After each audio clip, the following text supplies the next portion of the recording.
Lani, thank you very much for coming back into the Just People offices. Good to see you again. Thanks. Happy New Year. Happy New Year, and thank you for the invite. I love to talk about cybersecurity, information security issues. So we couldn't be here for hours, but yeah. Well, we've only got a short amount of time. We'll try and cram in as much as we possibly can. So, Lani, so you're the Cisco security lead for the Northern region. Yes. You're a good nearly 20 years in the industry, and frankly, I don't know anyone in the security community that doesn't know you, frankly. Thank you. So yeah, it's great to have you here, and obviously the work with ASA that we're going to obviously talk about today. Yeah. You're the Queensland branch chair, and obviously recently you've just been made the advocacy. Yeah, I'm on the advocacy board. Yeah. So tell us a bit more about the advocacy side of it in terms of the public relations channel that you're looking to promote. So the advocacy board was born from a lot of requests to ASA to speak at public conferences, to talk to media, journalists calling up for either print media or online media, to talk about our opinions on certain aspects, whether they be breaches or regulations, laws, etc. So the advocacy board was born to give some sort of structure to the public relations side of ASA. So it is effectively that, talking at conferences. I spoke late last year at a financial services conference. Done a couple of media interviews each month, so to speak. So yeah, it keeps me quite busy. I'm sure it does. I mean, you can't switch on the news. I mean, I watch the morning news every day, and even mainstream media is constantly talking about, such and such PlayStation was breached, or Sony pictures, or, obviously we're all sick of Target now in terms of the sort of news that sort of came from that. You must be getting an awful lot of requests at ASA in terms of finding, from the media, finding out, sort of information that the general public wants to hear. No, a lot more. Look, going back, a year to 18 months ago, we would be, hard pressed to actually find a security story in the mainstream media. Sure. Fast forward a year, and there's literally not a week that goes by that we don't see some news in there about some sort of vulnerability like Heartbleed or Poodle, etc. Or unfortunately a particular breach, and usually it's a high-profile one. Massively, absolutely. Why is that? I mean, my sort of layman's view on that would be perhaps that the general public is increasingly savvy when it comes to technology. Yeah. Everyone's staring into an iPad, an iPhone, some sort of device. Is it because the overall media think that understand the public want to hear about this stuff because it's more interesting now? I think so. I think there's a lot of reasons, and I think you hit the nail there on the head in terms of news is so ubiquitous these days. In terms of Twitter, in terms of social media. So there's that. There's the interest, because a lot of these breaches are fairly high profile, and of course news sells, etc. So it's becoming more and more high profile. But I think one of the main reasons I tend to think of is just some of these organisations that are getting breached. I mean, predominantly all of them are US based that we hear about, but you look at the likes of Target USA, 70 million credit card records, JP Morgan Chase, they look after about $1 trillion worth of funds. These high-profile companies getting breached, it has to generate news. Sony Pictures, in terms of So yeah, I think it's a combination of all those factors, but yeah, primarily I think it's just the newsworthy, high-profile breaches that we're seeing. And people love to open the paper and read that stuff. Correct. Absolutely. I mean, what is it sort of? What impact is obviously reputation can be the biggest hit on any business that's been compromised in any way, but particularly from a cyber or sort of a technology perspective. Are organisations sitting up? Are the boards sitting up and actually taking note of this, or is it still an uphill battle to sort of get that buy-in and raise awareness? That's a great question. And get spend. Yeah, it's a great question. It's one that I sort of face daily, talking to a lot of organisations. And actually, a colleague of mine, Sally Ernst, and I did a research piece that we presented at the national conference last year, and it was around interviewing 100 plus board members. And these people were on boards of organisations from as little as $3 million right up to, I think one we interviewed was up to about $150 million a year organisation. So and they're on multiple boards. So these would spread across about 200-300 organisations. And we boiled it down to a few factors. And the thing is, there is a desire from these board level, executives to embrace and sort of increase their awareness about cybersecurity matters, etc. But it just comes down to a lack of understanding and also a lack of trust who they can approach. Well, that's right. 'Cause I'm sure there's unknown numbers of sort of vendors that are willing to come in and solve their Correct. problems, Correct. and it's hard to sort of quantify the benefit of a certain amount of spend, which I'm sure it may be a lot, it may be a little, but Yeah. it's spend at the end of the day, and you know, times are tough Yeah. for many businesses. You know, it's hard to sort of prove an outcome Yeah. when there is no breach, when there was no compromise before, Correct. and there isn't after. How do you sort of say, well, you know, well done, you've spent Yeah. $1 million bucks? And that was one of the points that were brought up. A lot of these board directors would say that, look, we budget for business as usual type spend for organisations. One person said that they had budgeted, I think it was like $4 or $5 million per year on cybersecurity spend. So he said that when he received, you know, requests for an additional $500,000, $1 million of additional spend, he would have to question, you know, if we haven't had a breach, why are we spending, you know, more money? And what, in effect, he wanted to see was, he said, look, you know, we want to see cybersecurity reporting that reports in our language. So give us something that looks like a balance sheet, or that gives us some sort of return on what we're spending. Absolutely. Yeah. I saw an interesting metric in CERT Australia's 2014 report, and it was just a point that I read today, and it was something about IT security issues or risks aren't on the organisational risk register. Yeah. Still, Yeah. yet they could bring a business down. We've seen Yeah. it before. Correct. It's still there. That's one of the key things that I did see in that CERT report.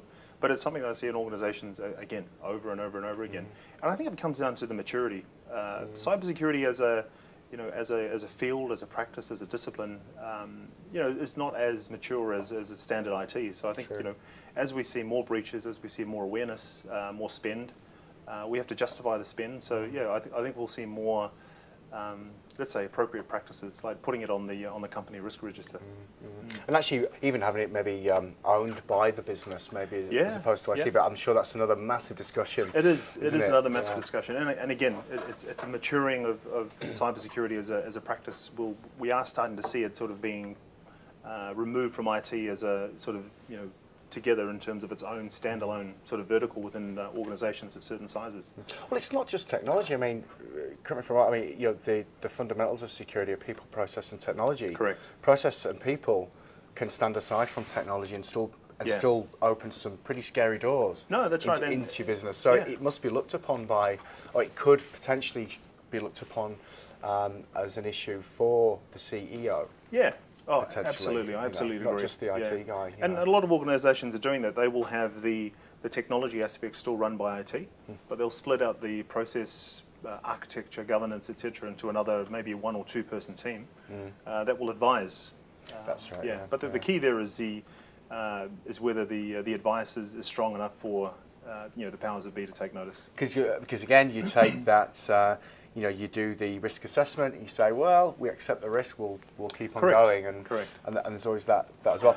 You know, and you know, a lot of the media we see, we've talked about, you know, a lot of the, you know, PlayStation, we talked about, you know, the top retail chains, we've Yeah. talked about some of the banks, financial institutions, some technology companies even. What about some of the manufacturing side, some of the ones that you don't immediately think of as a business, not, you know, from, say, the industrial side, Yeah. you know, the Yeah. plants, you know, the power gen, the critical infrastructure. Yeah. Where are you seeing any trends around that in terms of them being We're attacked, seeing actually targeted? a lot more of these organisations being targeted, non-traditional IT, in the industries you talked about, manufacturing, critical infrastructure, nuclear power plants, you know, power generators, etc.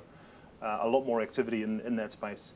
Traditionally, it's been a lot less because the skill required to exploit and to actually do something nefarious is a lot higher, or you require specific skill sets. But there's was a case last year in December that was announced in Germany. It sort of got lost in the news around Sony pictures, etc. But there was a German power plant. It was only the second ever known case where it was proven that a cyber attack actually caused a physical sort of destruction of certain parts of that plant. Good Lord, what happened So there? what happened was, you know, traditional kill chain. You know, the attacker got in via a spearphishing email, jumped into the corporate network. The networks apparently weren't segmented well, so they could easily find their way into the process control network. And what they did was they turned off the failsafe to a blast furnace, it exploded, causing a lot of physical damage, but thankfully no harm was caused to anyone. No harm to people. Yeah, but what a tragedy, you know. I mean, it is a tragedy, and the scary thing is it looks like it was just a proof of concept attack. So the person had to know the specifics about the process control system that was being used. So you can discount your would-be hackers or even hacktivists. So it had to be either a very well-organised criminal team or a nation state sort of using it as a proof of concept attack. Because where would you get those kind of controls in a lab to sit there and start reverse engineering to sort of find the exploits? Correct. I mean, Stuxnet was something that was, 2009 or 10, if memory serves me right.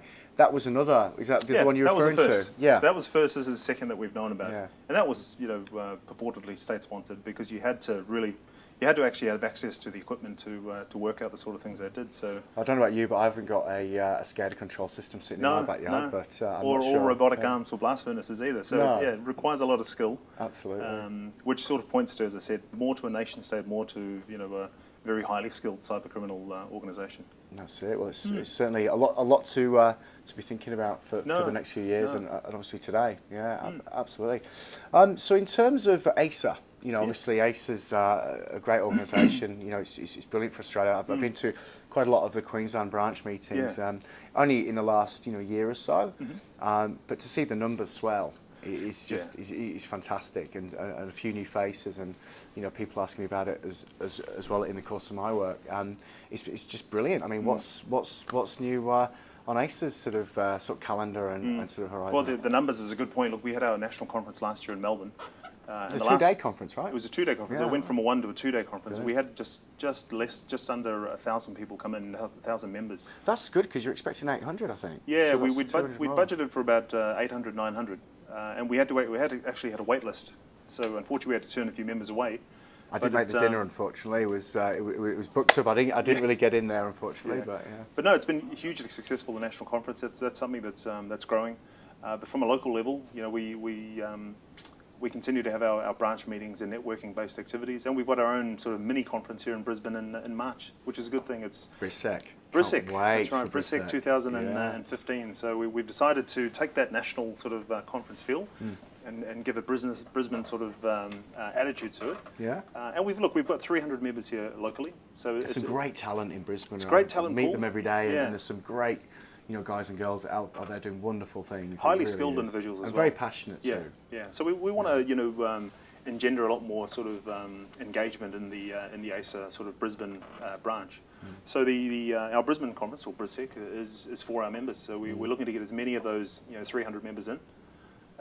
So the name of the game is if you're not a member, or if you are and your membership's lapsed, then make sure it's up to date so you can attend, because it's free for members. And I think we're going to have a web link at the bottom of the screen around now for the ASA website, so you can have a look at that and check your membership. Correct. And obviously make sure that that's renewed. And it's $55 if I'm correct. I think it's gone up to $65 a year. So it's a couple of coffees, right? And extra. Most organisations will actually pay that for you in terms of if you're a member of a vendor or a systems integrator. Even some end users will wear the cost for you as professional development. So an incredible value, because that covered you for your entrance to the conference. National conference as well as the local conferences. You'd be paying $1,000 for some of the other industry conferences that are out there. So check the web link at the bottom of the screen for that one. And then and back on BRISSEC slightly. So is it going to be? Is there a flavour around it? Is it going to be something that's going to be a bit more technically focused? Is it going to be something that's going to be broad across the board? Yeah. What's your vision? That's for great question. BRISSEC? Great question, because our membership is actually well dispersed. We've got a lot of technically minded members, and then some of them a lot of them in management actually. So we're going to try and cater to both flavours. So what we've got is in the morning we've got a few keynote speakers and a panel. So up until midday, and then for the afternoon we've actually got 3 streams of workshops running. So one will be on privacy in terms of how to beef up your organisation's response to that. One will be on industrial control systems, so SCADA security. Plenty of companies and environments around here will be very interested to sort of mining, come and see manufacturing, that. etc. And the last one will be around either forensics or around ethical hacking. So it'll be a 3 to 4 hour workshop introduction into how these 3 things go. So no, we're absolutely looking forward to. we've capped the because of the venue, we've capped it at 100 members. So, yeah, Wow. as I said, it's an early call for members to ensure that the membership's up to date, and when when registrations do open, get in early. Get in because we're early, expecting absolutely. it to fill quite fast. Absolutely. Well, thanks very much for coming in, Lani. Thank It's been you. an absolute Thanks for the pleasure. invite. Thank you very Thank much. Thank you. See ya.